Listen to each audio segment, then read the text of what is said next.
Y vamos a ver si hoy, que estoy yo, hay más pila y tenemos más suerte, ¿verdad?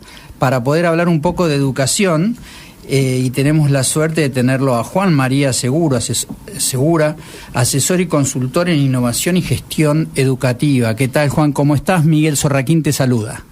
Buenas tardes, Miguel, gracias por el llamado y me disculpo por el inconveniente de comunicación que tuvimos ayer. No, está todo entendido, está sobreseído totalmente. Era para crear un poco de expectativas. Me parece muy bien, ha sido una gestión marketinera maravillosa y lo tenemos acá al Tano sereno. Vos sabés que cuando el chico toma temperatura es difícil, ¿no? Lo conocés bastante, creo, ¿no? Lo conozco. Hola, Tano, ¿cómo estás? ¿Qué haces, Juan, querido? ¿Cómo andás? ¿Todo bien? Qué gusto escucharte, ¿cómo estás? Igualmente, es un tipo muy educado, además de educación, muy educado, que pedís disculpas que te quedaste sin batería. Sí, y estaba difícil, pero bueno, llamé después y ya se les había ido el programa, así que exacto. Aquí estamos. Bueno, y estamos en un mundo en donde los colegios no arrancan, esto parece ya que deberían ponerle un feriado todos los años a la primera semana de colegio, porque parecería que esto siempre pasa, ¿no? ¿Cómo ves vos en general este fenómeno? Mira, yo creo que hay como dos problemas distintos, un problema vinculado al mal diálogo que hay entre autoridades de gobierno y gremios. Me parece que ahí el correr de los años ha habituado un tipo de diálogo que es una pulseada, en donde no importa mucho más allá de cómo se resuelva esa pulseada, y dejando de lado la mirada de los chicos, ¿no? Y eso me parece malo, porque al final de cuentas se arma como una especie de disputa de grandulones, con independencia de cuáles son las consecuencias de esa disputa para los que no tienen voz en ese proceso, que son los chicos los que deberían estar recibiendo la educación. Esa me parece que es una discusión, y es una discusión en donde hay que hablar de política, en donde hay que hablar de estatuto docente, de reglamentos, de la historia, en la forma en la que se han agremiado los profesionales de la educación, como les gusta llamarse a ellos, y la forma en la que han peleado por sus, entre comillas, conquistas sociales. Eso por un lado. Y por otro lado, me parece muy triste que esté tan relegado el debate, en parte por esta razón, tan relegado el debate de la calidad de los aprendizajes, que al final de cuentas es lo único que importa, ¿entendés?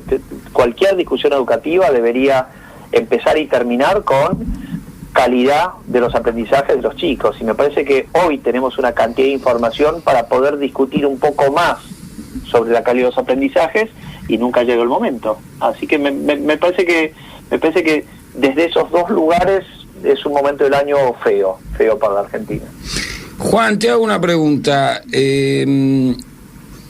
La realidad es que hoy estuve leyendo el diario y hay dos cifras de acatamiento, digamos. Por un lado la que dicen los gremios y por otro lado lo que dice el ministerio. Que hay que partir al medio, sumar, dividir por dos, como para tener una idea. Y también ha pasado que han ido los maestros, se ha abierto el colegio, pero el problema es que la ordenanza o el portero hicieron huelga, entonces sin las condiciones higiénicas que corresponden a un colegio no se podría abrir el colegio, con lo cual tuvieron que liberar los chicos 9:30 de la mañana. Sí. Contame cómo ves el nivel de acatamiento y hasta dónde ha pasado lo que ponían como un ejemplo, ¿no? Sí, mira, lo primero, Tano, es que no es tan obvio, con independencia del nivel de acatamiento, que es un número siempre discutible, porque inclusive los dos números pueden estar bien, porque el nivel de acatamiento no necesariamente es la cantidad de chicos que reciben educación. Vos podés medir el acatamiento por la cantidad de chicos que reciben educación, o por la cantidad de docentes que fueron al aula, o por la cantidad de escuelas que estuvieron abiertas. Entonces, dependiendo cómo lo midas, claro, qué segmento de educadores, si es profesor, si es docente de secundario, de primaria, o personal de maestranza, dependiendo cómo lo mires, los dos indicadores pueden estar bien. Lo que yo creo que acá es trágico, es aceptar la idea de que no sea tan obvio que el paro haya afectado los niveles de aprendizaje. Y yo creo que al final de cuentas, si hay un dato que para mí es trágico, es ese. ¿Qué es lo que quiero decir con esto? Se publicaron hace poco un anticipo de los resultados del Operativo Aprender del año pasado, no los del 2016, sino los del 2017. Y cuando haces la apertura de esa información y medís los aprendizajes del 2017 versus el 2016, notás dos cosas. Número uno, que en las provincias que mayor presentismo tuvieron, no necesariamente los resultados de aprendizaje mejoraron. Ejemplo, Mendoza. Número dos, países que no tuvieron, prácticamente no tuvieron medio año de colegio, los resultados no se deterioraron como uno se hubiese imaginado. Ejemplo, Santa Cruz. Entonces, yo creo que al final de cuentas la discusión interesante es esa. ¿Cuál es el impacto que tiene el paro o el no paro? ¿Cómo está vinculado? Y si de alguna manera está vinculado con que los chicos aprendan o no. Entonces, el nivel de acatamiento, suponete, yo me quedo con el dato que dijo la provincia de Buenos Aires para la provincia de Buenos Aires. De 12.000 escuelas que relevaron, hubo cerca de 300 que no abrieron, las demás abrieron. Y en esas funcionó parcialmente, porque algunos chicos llegaron y se fueron, porque algunas clases andaban y otras no. Suponete que el nivel haya sido del 47%, como dijo la provincia. Bueno, ¿qué vinculación al final de cuentas, al final de este año va a tener ese nivel de paro o de adhesión con lo que los chicos aprendan este año? Si la conclusión es que la vinculación al corto plazo es ninguna, tenemos un problema gigante, porque quiere decir que aún cuando las escuelas estén abiertas y los docentes estén supuestamente yendo a enseñar, los chicos no aprenden. Esa es la discusión. Juan, Eduardo Solari, ¿cómo te va? Buenas tardes. ¿Qué tal, Eduardo? ¿Cómo estás? Juan, como decís vos, los días de clase, los salarios de los docentes, el estado de los edificios, que también a veces piden por eso, debería ser función de la calidad educativa, se debería reflejar allí o dirigirse allí. Yo te pregunto, exactamente qué es lo que está en discusión, porque no se entiende muy bien, todos los años es la misma discusión, lo que ofrecen, lo que piden. ¿Y por qué los docentes, me parece a mí, o a lo mejor estoy equivocado, se resisten sistemáticamente a lo que se llama capacitación docente? Mira, yo creo que lo que ha pasado en los últimos 20 años en Argentina, esto no es patrimonio del kirchnerismo, sino que es anterior. Lo que ha pasado es que específicamente en la provincia de Buenos Aires, el sistema, y el sistema es el conjunto de actores del sistema que son los que abren la escuela y hacen que funcione. El sistema se ha apropiado del funcionamiento de la escuela y se ha alejado de alguna manera de las directivas del órgano de coordinación, que es la jurisdicción, que es la provincia. Y como se ha apropiado, lo ha deformado y lo ha convertido en una especie de quinta propia que beneficia en términos de recursos a los que lo operan y que no genera ninguna moneda de cambio como resultado. Y la moneda de cambio debería ser que el chico aprenda. Eso es lo que te ha llevado el nivel de nombramiento docente a indicadores que no resisten ningún análisis. En Argentina vos tenés más o menos 12 alumnos por cada docente, cuando en México tenés 27, en Chile tenés 22. Entonces al sistema no le falta, en principio uno tendería a pensar que no le falta docentes. Ahora, si vos mirás que el año pasado, de una dotación total en la provincia de 400.000 cargos docentes, en promedio se tomaron 107.000 licencias por mes, y la entendés un poquitito mejor. Entendés dos cosas mejor. Primero, porque los chicos aprenden poco. En principio, falta el 35% de los docentes en promedio por año a cada escuela. Eso por un lado. Y por otro lado, también entendés por qué no alcanza el dinero. El dinero, ¿Argentina es un estado rico o es un estado pobre? Y es un estado pobre. Somos un estado que tiene excedentes por todos lados como para poder sostener un nivel 2,5 veces de la dotación de recursos en comparación con México. No te digo con Finlandia, con México. Y en principio uno tiende a pensar que no. Pero sin embargo lo estamos pagando. Entonces, al final de cuentas, lo que piden no es más que dinero. Y la verdad, sostener una plantilla de docentes que tiene ese nivel de tamaño y a su vez ese rendimiento en aula y esa falta de compromiso, y es una discusión política que hay que darla con un poquitito más de dureza, ¿no? Vendría a ser como que hay que tomar debida cuenta de que es una organización mucho más política que educativa, los maestros. Es una organización, la organización sindical sin duda es una fuerza política mucho más que educativo-pedagógica, sin ninguna duda, por un lado.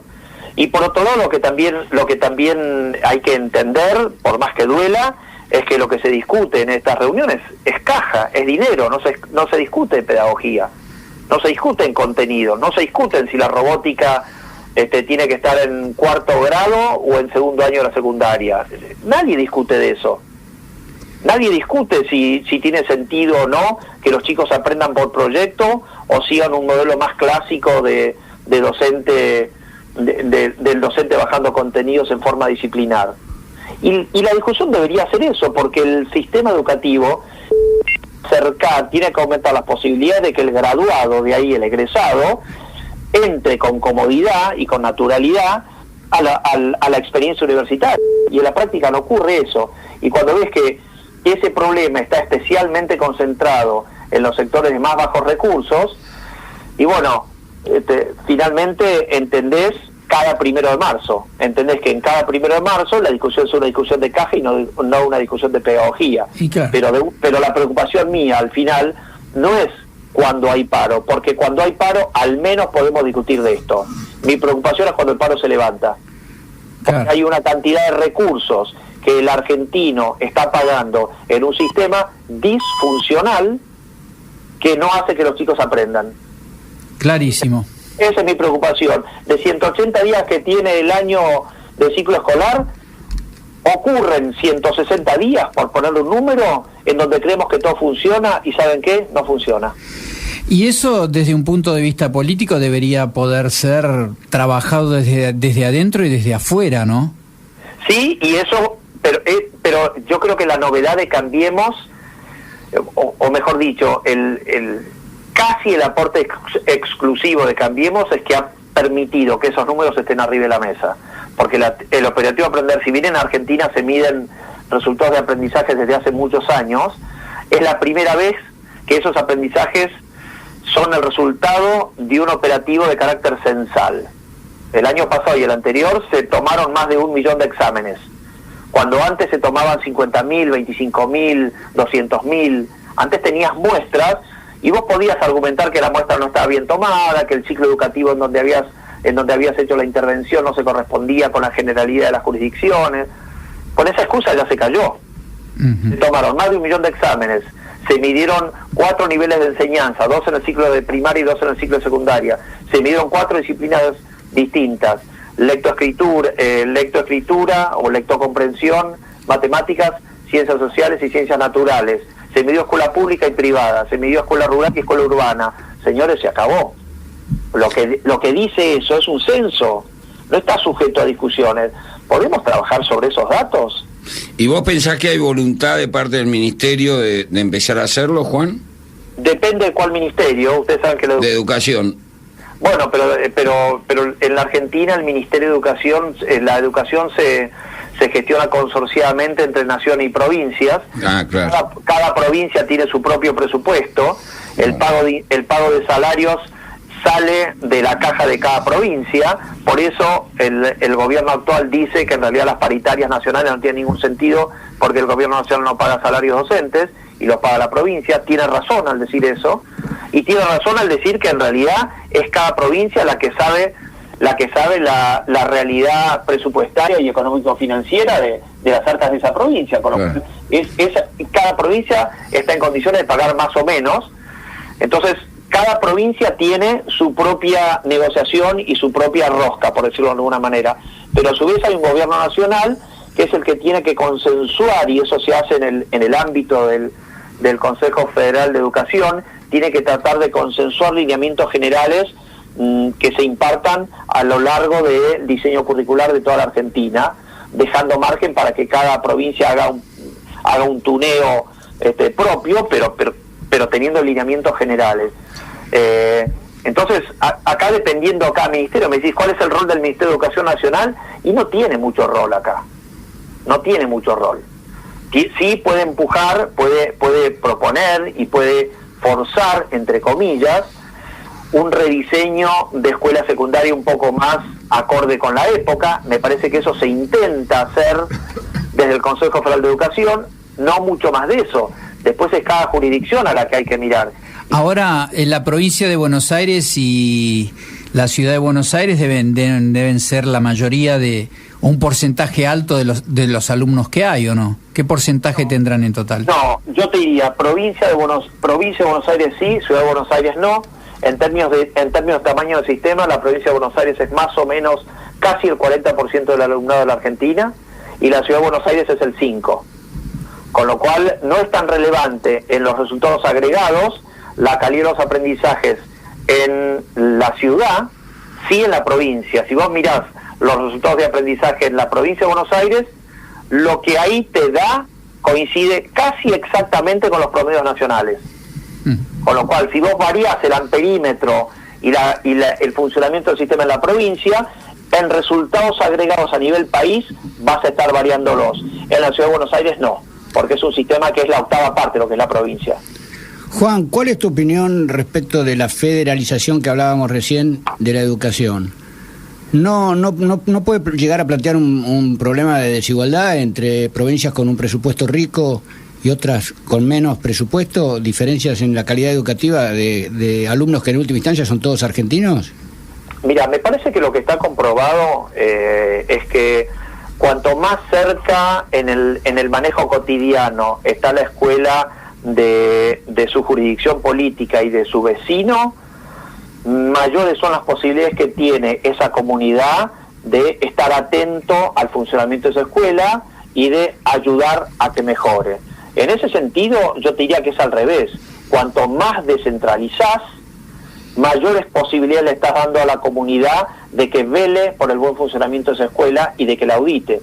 Porque yo te pregunto, ¿cuán encima puede estar el gobierno de la provincia de Buenos Aires desde La Plata en el funcionamiento de escuelas en Bahía Blanca? Y poco. Claro. La verdad, muy poco. ¿Cuántas veces habrán visitado autoridades de la provincia escuelas que quedan en el límite de la provincia de La Pampa? Y probablemente poco, porque fácticamente es muy difícil de hacerlo. Con lo cual yo te diría es al revés. Jurisdicciones muy grandes, como la provincia de Buenos Aires, o territorialmente muy dispersas, tienen que regionalizarse. Hay que profundizar el tema de la descentralización y no centralizarlo, porque la centralización, aun cuando te permita trabajar a nivel núcleos de aprendizaje unificados en todo el país, que no sé muy bien para qué te deberían servir, pero aun cuando puedas hacer eso, lo haces a costa de generar una gran burocracia y un gran centralismo en detrimento del transferirle posibilidades a cada comunidad que maneje su propia escuela. Juan, clarísimo, te agradecemos muchísimo el contacto. Les agradezco mucho a ustedes, y para hablar de esto cuando quieran y cuando la batería del teléfono lo permita. Hoy anduvo bastante bien, pensó que hizo unos pip, pip, pip, pip por ahí que nos asustó. Muy bien. Un abrazo enorme. Abrazo, Juan. Bueno, hablamos con Juan María Segura, asesor y consultor en innovación y gestión educativa.